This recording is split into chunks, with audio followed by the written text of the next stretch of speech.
예, 먼저 이 얘기 해보겠습니다. 화물연대 운송거부 사태, 이 파업의 엄정 대처를 기점으로 지지율 일단 소폭 상승세를 탄 윤석열 대통령인데요. 최근 지지율이 40%대에 안착했다는 분석입니다. 그런데 이런 분위기는요, 말이 길어진 윤석열 대통령의 메시지로도 좀 느껴집니다. 역사적인 자리에 함께해 주신 국민 여러분께 감사드립니다. 안전한 대한민국을 만드는 데 모든 역량을 쏟아야 합니다. 그동안 2022년 어려웠던 한 해 정말 수고 많이 하셨습니다.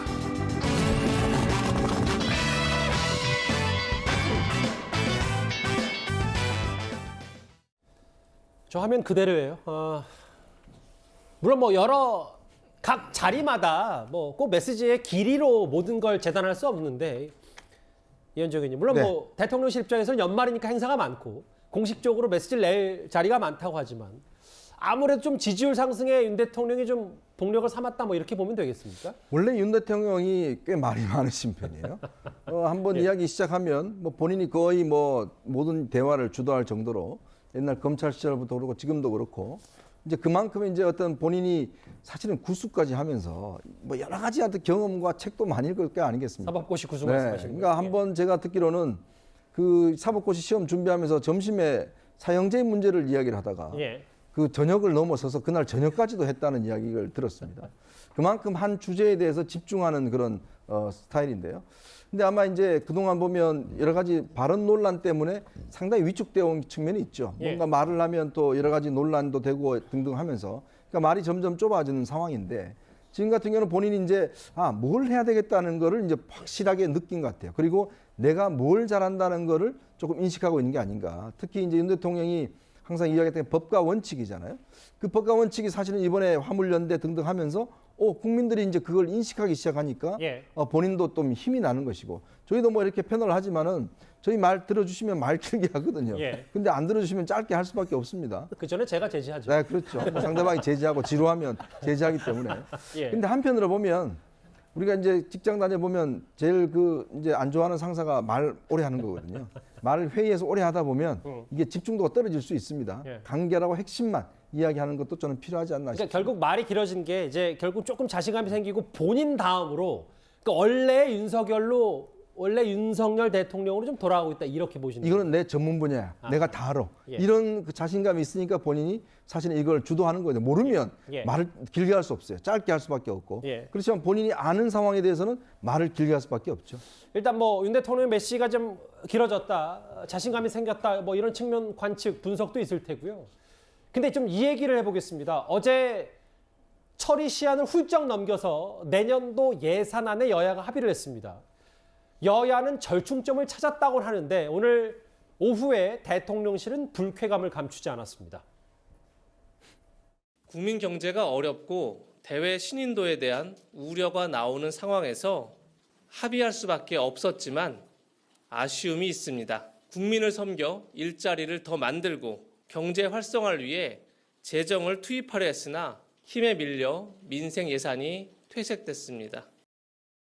소수 여당으로서 저희들이 하고 싶은 걸 마음껏 하고 싶었습니다만은 의석수가 작아서 민주당의 동의를 못 받아서 못했기 때문에 저희들이 좀 불만이 많습니다. 그 구장차장, 네. 오늘 대통령실이 이례적으로 예산안 처리, 이거 윤석열 정부의 첫 예산인데 이념을 앞세운 힘의 논리에 유감스럽다라는 표현까지 이재명 부대변인이 썼어요. 특히 최우선 과제였던 게 법인세인데 1%포인트밖에 안 내려갔다, 감세하려고 했는데. 그리고 여기 보면 그 행안부 이상민 장관이 핵심으로 추진했던 경찰국 혹은 한동훈 장관의 법무부 인사정보관리단 예산이 반으로 깎였다. 뭐 이런 부분들이 윤 대통령 스스로는 마음에 들지 않는다. 야당이 발목 잡혔다, 이렇게 좀 생각을 하고 있는 겁니다. 네. 특히 이 법인세의 경우에는 3% 인하를 대선 공약으로 제시하고 이 국민들로부터 대통령으로 당선이 됐기 때문에 어떻게 보면 대선 공약을 이행해야 될 의무도 있었거든요. 그런데 이제 여소야대라는 현실적인 이 벽에 부딪혀서 3% 이나는 그 관철하지 못하고 1%로 이제 김진표 국회의장의 어떤 이제 중재안으로 수렴을 할 수밖에 없었고요. 그리고 윤석열 정부가 들어서서 의욕적으로 좀 출범시킨 두 기관이 그 행안부는 이제 경찰국이고 법무부의 경우에는 인사정보관리단인데 이 예산도 당초 정부가 제출했던 예산안의 50%, 그러니까 절반밖에 확보를 못한 겁니다. 이제 그것은 내년에 이 정부를 운영을 할 때 이 예산대로 이제 그 정부 사업을 해야 되기 때문에 윤석열 정부가 하려고 했던 것에 그 다를 못하고 절반 정도밖에 못하는 거 아니냐. 예. 근데 이런 그 한계가 있기 때문에 대통령실은 굉장히 좀 아쉬워한 것 같고요. 반대로 이재명 표 예산이라고 하는 이 지역사랑 상품권 예산은 전체 7천억 중에서 절반 정도가 살아났거든요. 예. 그러니까 대통령실이 의욕적으로 추진한 예산은 50%로 깎이고 오히려 이재명 대표, 야당 대표의 예산은 50%가 살아났기 때문에 뭐 타협이 이루어진 것은 다행입니다만 이 여당이나 대통령실 입장에서는 상당히 좀 아쉬운 합의다. 뭐 이렇게 볼 수 있을 것 그럼 같습니다. 구차장 말씀을 좀 들어오면 네. 대통령실 불만의 핵심이 이재명 대표가 아니라 네. 아니 주호영 원내대표 예산안 처리 어떻게 합의한 거냐 이 불만의 속내가 그럼 당연히 있겠네요. 그러니까 이제 그 불가피한 측면이 있습니다. 합의를 해야 되는 사람 입장에서 보면 원칙을 고수하다 보면 이거 합의 안 되거든요. 23일이 아니라 그 준 예산까지도 아마 야당이 끝까지 끌고 갈 가능성이 있기 때문에 네. 주호영 원내대표로서는 절반이라도 확보하는 게 좋겠다. 이런 현실론으로 이제 타협을 한 것이고 대통령실이나 아니면 이 친윤 입장에서 보면 예. 대통령의 주요 이 국정 과제를 힘있게 추진하려면 예산을 더 따와도 부족한 판에 그러게요. 어떻게 절반이나 깎였느냐 이러면서 이제 주호영 원내대표에게 어떤 비판의 화살을 그 날릴 수 있기 때문에 상당히 주호영 원내대표가 여소야대 그 여당 원내대표가 어려운 지경이 아닌가 하는 생각이 듭니다. 그러네요. 일단 뭐 크게 봤을 때는 윤석열 정부의 첫 예산을 거대 야당 민주당이 발목을 잡았다는 게 이제 일단 대통령실 생각인데 돈 얘기가 나왔으니까요. 그런데 오늘 민주당 최고위원 가운데 한 명은 윤석열 정부를 향해서 이런 비판을 했습니다. 윤석열 정부는 북극 한파와 폭설 속에서 힘들게 견디고 있는 국민들에게 선사한 것은 가스료 2배 인상, 전기료 3배 인상, 그리고 건보료 인상뿐입니다. 윤석열 정부가 오로지 부자 감세를 위해 민생을 저버린 것은 충분히 알겠습니다. 그렇지만 민주당은 절대 민생을 포기하지 않겠습니다. 3포 정권이 5포, 7포가 되지 않도록 끝까지 민생을 지키겠습니다. 김근식 교수님, 네. 장의원의 얘기는 그러니까 윤석열 정부가 민생 신경 안 쓰고 어떻게 전기값이나 올리려고 하고 있다. 국민들이 힘들다라고 얘기를 하는데 글쎄 이걸 뭐 깊게 생각하지 않아도 최근에 감사원이 왜 문재인 정부가 전기값 계속 동결해서 이렇게 적자 방만하게 경영했냐 이거 좀 들여다보려고 하는데 전기값을 왜 이렇게 올리냐 어떻게 생각을 하세요? 장경태 의원이 지난번에 이제 그 빈곤 포르노 사건을 이슈화해서 상당히 이제 주목을 좀 받았는데요. 그리고 나서 최고위원회의 때 좀 발언하는 게 조금 거칠고 좀 강한 것 같습니다.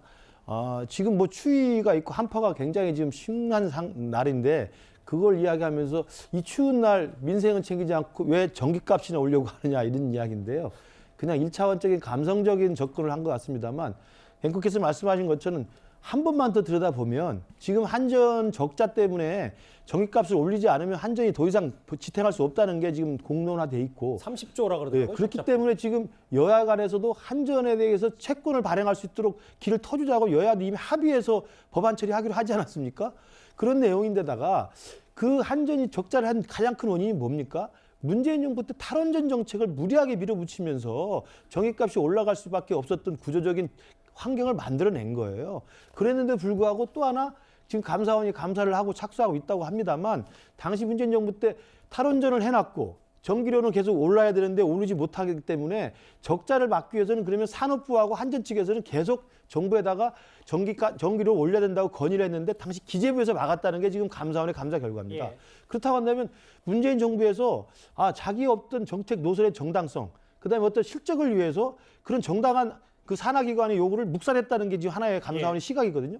그게 만약에 사실이라고 한다면 장경태 최고위원이 말하는 저 이야기는 스스로에게 돌아온 부면하게 되는 겁니다. 저는 그래서 왜 저런 말을 하는 것인지. 건보료도 마찬가지죠. 문재인 케어가 물론 MRI라든지 CT 촬영이 필요한 사람한테 혜택을 줍니다만 그것이 지나치게 방만하게 운영됨으로써 그 건물의 자체가 재정이 취약해진 게 또 사실이거든요. 예. 그래서 올릴 수밖에 없는 불안 요인이 있었던 겁니다.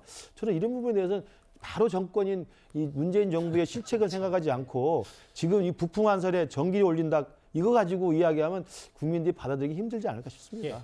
저는 장경태 의원이 나중에 국회의원 그만두시면 한전 사장 한번 해보시라고 보내주고 싶어요. 한번 해보시고 예. 진짜 전기료 안 올리고 할 수 있는지 한번 본인이 직접 한번 체험을 해보시면 좋겠어요. 그러니까 알고도 저렇게 이야기를 하는 건지 예. 아니면 모르고 이야기하는 건지 모르겠습니다만은 그러니까 야당의 최고위원 정도가 되면 예.